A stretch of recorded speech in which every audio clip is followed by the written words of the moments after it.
en Salud Hoy y ya se lo anunciábamos, se estará realizando en nuestro país en los próximos días el primer Congreso Internacional sobre Mobbing y Bullying, dos fenómenos de acoso moral que cada vez hay más aquí en nuestro país. El acoso moral laboral o mobbing, que se da obviamente en los ámbitos de organizaciones laborales, y el acoso escolar o bullying, que se da justamente en los aspectos escolares. Cada vez hay más, se trata de violencia muy fuerte, e incluso muchos de ellos no quieren ni siquiera trabajar ni ir a estudiar. Aquí en nuestro país hay cada vez más casos y además se dice que el 60% de los acosadores escolares cometerán un delito antes de los 24 años. Dialogamos con una de las coordinadoras de este primer congreso, Silvana Giaquero, que es especialista justamente en mobbing y bullying.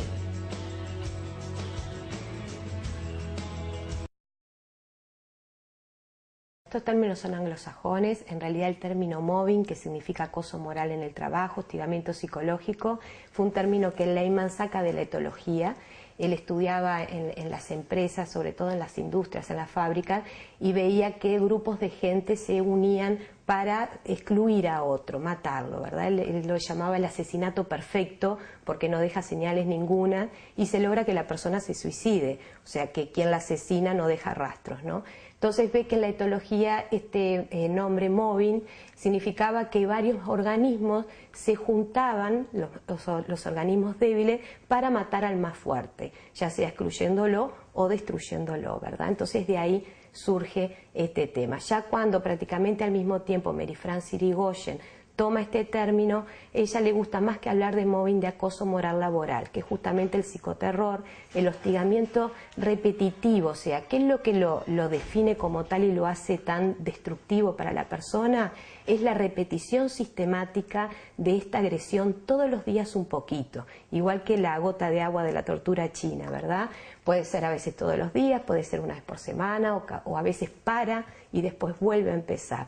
¿Y este hostigamiento, si pudiéramos dar ejemplos, en qué consiste? Mira, puede consistir desde cosas muy sutiles y solapadas, que tiene que ver con la mirada, con la indiferencia, con empezar a alargar rumores falsos sobre la persona que la desprestigian, tanto profesionalmente, laboralmente, como en su vida privada. Esto va llevando a un fenómeno de aislamiento y también la omisión, lo que nosotros llamamos la omisión o bloqueo de la comunicación. La persona le empiezan a no saludar, a no hablar, a no invitarla a reuniones, todos tienen licencias que pueden elegir y ella no, empieza a mandar mails y la gente no le responde, incluso se la cambia de escritorio y se la empieza a aislar hasta físicamente.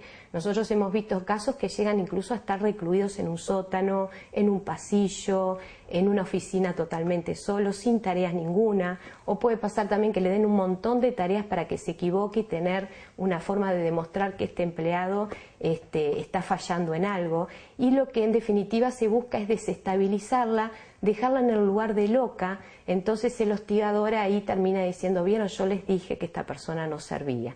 Con el fin de que esa persona se vaya de ese lugar, ¿no? No siempre. En principio se pensaba que sí. Hoy en día sabemos que muchos hostigadores lo que les gusta o de los que disfruta es de verla sufrir y de ver cómo se destruye. Evidentemente que el sufrimiento de la persona va llevando a que se renuncie, que no es lo más común, pero siempre parece ser lo más sano para la persona antes que se destruya psicológicamente, pero por lo general se van o de licencia médica, ¿verdad? Las prejubilaciones o por enfermedad, y o lo que se hace es que la empresa, que el hostigador logra que la empresa la termine despidiendo, porque siempre se va contra la víctima, ¿verdad? Las empresas niegan este fenómeno, el hostigador siempre queda bien parado. Entonces cuando se va a hacer el estudio del caso, ¿qué pasa?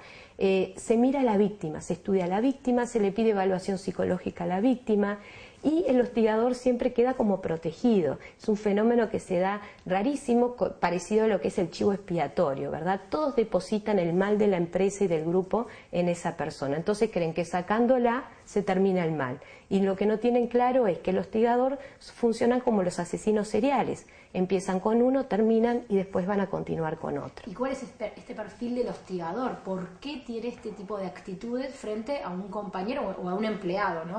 Claro, en realidad el perfil hostigador son perversos psicopáticos, ¿verdad? Son personas frías, sin empatía, sin sentimiento de culpa, lo único que les importa es lograr sus propios intereses, los demás son como títeres que él utiliza para lograr sus objetivos, le gusta tener el control de la situación, ¿tá? Y dentro de este perfil tenemos dos característicos: el narcisista, que es esa persona que siempre tiene que ser el centro, que todo tiene que pasar por ella. ¿Qué pasa? Lo que pasa es que tiene un ego muy chiquito en realidad. Entonces, cuando termina con algo, necesita ir por más para volver a alimentarse. Esto los hace tremendamente destructivos y son muy peligrosos justamente para aquellas personas que se destacan en el lugar del trabajo, ¿verdad? O sea, el hostigado siempre es una persona que se destaca, como tú me decías. Mira, mis pacientes siempre me dicen: mi legajo es impecable, yo nunca falté, hacía horas extras y no me importaba que me las pagaran, hice este estudio, hice el otro, crecí en la empresa y de repente ahora soy el peor funcionario, tengo anotaciones en el legajo, llego tarde, falto. O sea, ahí donde uno ve el daño que va generando en forma muy invisible y solapada en el psiquismo de las personas.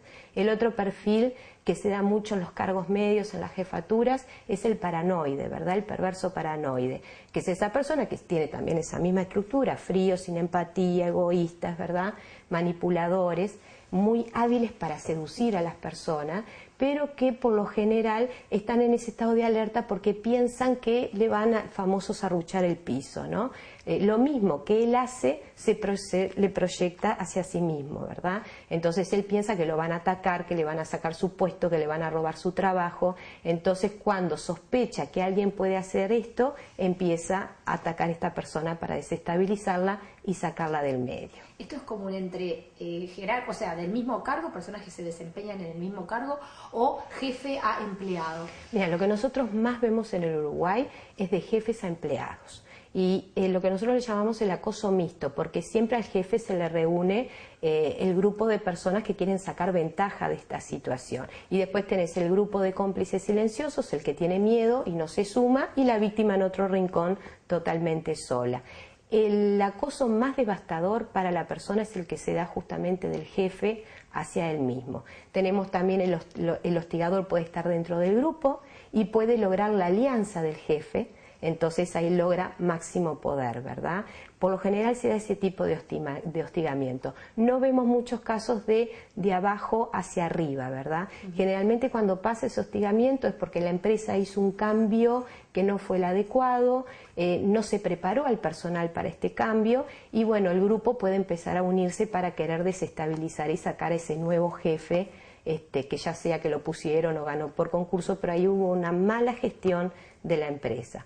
Cuando una empresa está más predispuesta a este tipo de situación, cuando justamente hacen cambios, ¿tá? O cuando hay reducción de personal, ahí es terrible, porque los hostigadores son como los líderes de los ejércitos, ¿viste? En esos momentos donde hay más tensión y el ambiente se vuelve más complejo, ellos son tan fríos y calculadores que entonces son los que mayor ventaja sacan y van a cuidar su puesto de trabajo, ¿verdad? Cuando hay un cambio, ya sea un cambio de mudanza, un cambio de estructura de funcionamiento, todos estos movimientos son propicios para que estas personas saquen ventaja de esta situación. ¿Cómo se trabaja, o primeramente, cuál es la situación de Uruguay con respecto al mundo en este tema? Mira, el Uruguay en los últimos años ha crecido enormemente, no tenemos cifras oficiales, sí cifras extraoficiales. A mí en el 2008 me llegan 2 encuestas que se hicieron dentro del Estado, una encuesta que hizo una consultora brasilera financiada por las Naciones Unidas, que no se publicaron, y que bueno, la misma, ¿qué pasa? Era un proyecto para ver por qué había había aumentado el consumo de drogas legales y ilegales dentro de los funcionarios públicos asociado al alto ausentismo. Hoy tenemos un 25% de trabajadores con licencia psiquiátrica en el Uruguay, para que tengas una idea, y en la mayoría está asociada al hostigamiento psicológico. Entonces en esa encuesta se planteó justamente que aproximadamente en un 60% de funcionarios públicos estaba siendo víctima de hostigamiento psicológico y por eso se estaban enfermando. o sea que había una relación directa. Claro, no sé, yo creo que el Estado no pensó que en esa encuesta la consultora brasilera iba a poner preguntas que evaluaran el hostigamiento. Entonces, bueno, creo que por eso no se publicó, porque por lo general es una realidad que no queremos ver, queremos tapar. También pasa en los colegios, está como esa fantasía de que si no la vemos entonces no pasa nada, el miedo a que si destapamos eso haya un montón de denuncias y de falsas denuncias, cosa que no es así.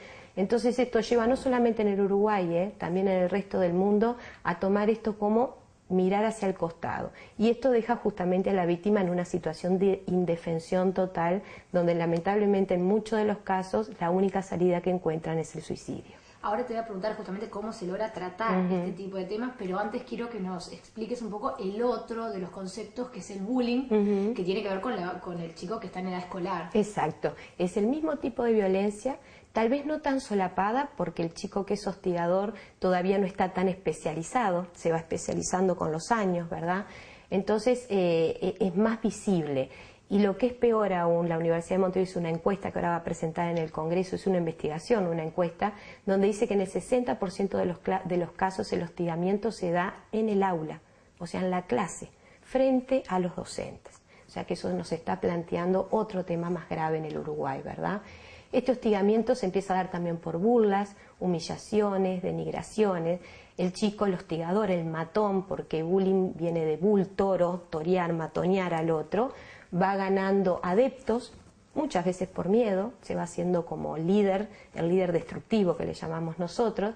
Entonces, claro, todos empiezan a sumarse a este juego y el chico va quedando aislado y empieza con un montón de síntomas que es muy importante que los padres lo sepan, porque empieza a sentir dolor de panza cuando llega el momento de ir a la escuela, viene lastimado de la escuela, tiene pesadillas en la noche donde revive estos hechos y pide ayuda, dormido, entonces es importante escucharlo, empieza a enfermarse, trastornos de la alimentación también, o a comer mucho o a dejar de comer. Por lo general los chicos se da que empiezan a comer mucho, empiezan a encerrarse en las computadoras, no van a las reuniones de la escuela, no estudian con los compañeros.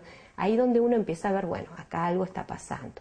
Y que quede bien claro, ni el hostigado en el trabajo ni el hostigado en las escuelas es culpable de nada. Eso te quería preguntar. A veces uno asocia con determinado perfil a este tipo de chicos, quizás tímido, quizás que tenga, no sé, algún preconcepto, pero no, me decías que a veces son los mejores de la clase y son los bonitos. Es que justamente se está dando mucho. En España también se viene dando mucho más este fenómeno de que el chico hostigado es aquel que es bonito, que le va bien, que saca buenas notas.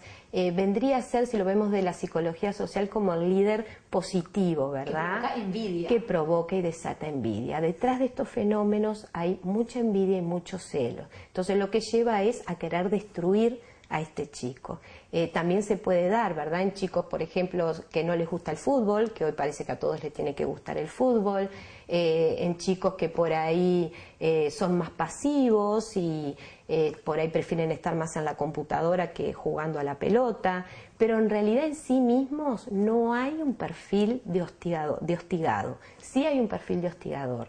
Todas las personas que son víctimas de violencia psicológica son inocentes, y salir a decir que estos chicos pueden tener carencias es realmente devastador. Entonces, que le quede claro a los padres que hay medidas para tomar al respecto, ¿verdad? Hay cosas que no se deben hacer, como por ejemplo culpar de nuevo al chico. Bueno, ¿qué habrás hecho? Esa palabra es terrible, ¿verdad? Salir corriendo a la escuela y armar escándalo, eso les asusta mucho porque tienen miedo a la represalia. Imagínate que esta encuesta que hizo la Universidad de Montevideo dice que solo 3 o 4 de los niños que sufren bullying lo cuentan, y no en la escuela, sino que en su casa. O sea que también ahí nos pone en el tapete qué está pasando. Les da mucho miedo, sienten mucha vergüenza, entonces tienen mucho miedo a contar, a que los padres sufran o a que tomen una medida que después sea negativa para ellos. Qué difícil para entonces, el y para los padres, porque esto va afectando toda la familia, igual que en el mobbing afecta a toda la familia. Vemos que las parejas se separan, los amigos de las víctimas se alejan, porque la víctima se vuelve monotemática, está todo el tiempo hablando de lo mismo.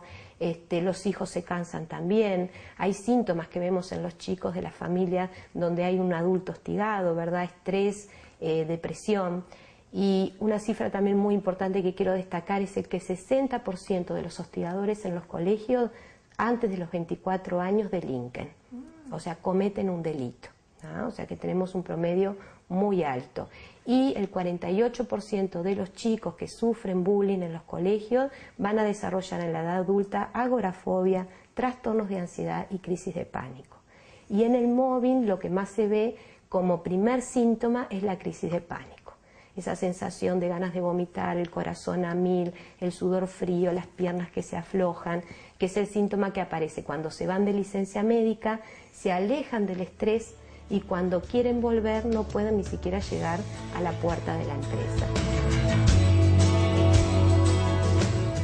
Bueno, escuchamos a Sandra Yaquero, quien nos habló acerca de lo que se trata el mobbing y el bullying.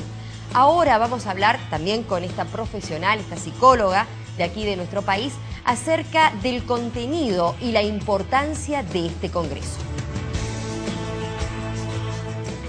La verdad que hace 1 año y medio que venimos trabajando en esto, y bueno, y recibir el apoyo de Marie-France Irigoyen, que es la número 1 en el mundo, la asesora en la ley de mobbing en la Unión Europea, que tiene un montón de libros, viene a dar 2 conferencias, una de mobbing y una de bullying, incluso va a hablar a 10 años de la ley en Francia, y a su vez va a hablar por qué cada vez hay más hostigamientos en las escuelas.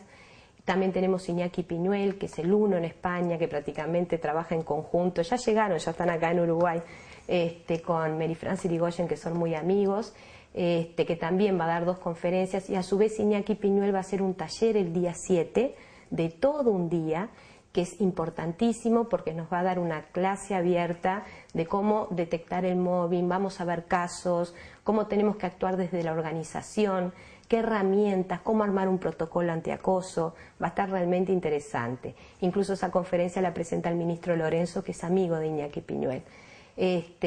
Bueno, después tenemos el 8, 9 y 10, tenemos gente que viene de Puerto Rico, de Colombia, de Venezuela, de México, de Bolivia, de Buenos Aires. ¿Qué es el objetivo para ti de este congreso? ¿O qué te gustaría cuando termine el congreso decir, bueno, este fue el objetivo, esto fue lo que se logró? Claro. El primer objetivo fue que vinieran 400 profesionales y ya los tenemos, ¿tá?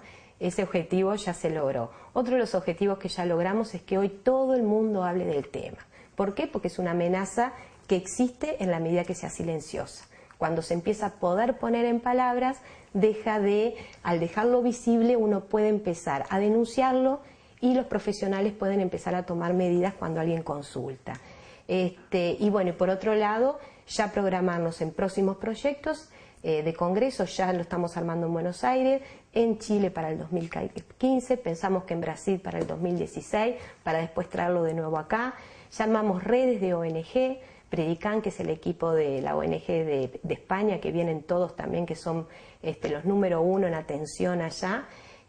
Vamos a unirlos con ACAMLU, que es la ONG que presido en este momento en Uruguay. A su vez estamos uniendo con otras ONG en Latinoamérica. Probablemente armemos una fundación, Mercosur, para fortalecer estas redes. Y bueno, proyectar, poder hacer fuerza para generar una ley, tanto en lo que es mobbing como en bullying. Por suerte hemos logrado que ANEP se sumara al Congreso y que lo declarara de interés educacional. Entonces eso lleva a que las escuelas empiecen a ver cómo hacer para implementar esto, ¿verdad? Capacitar, enseñar.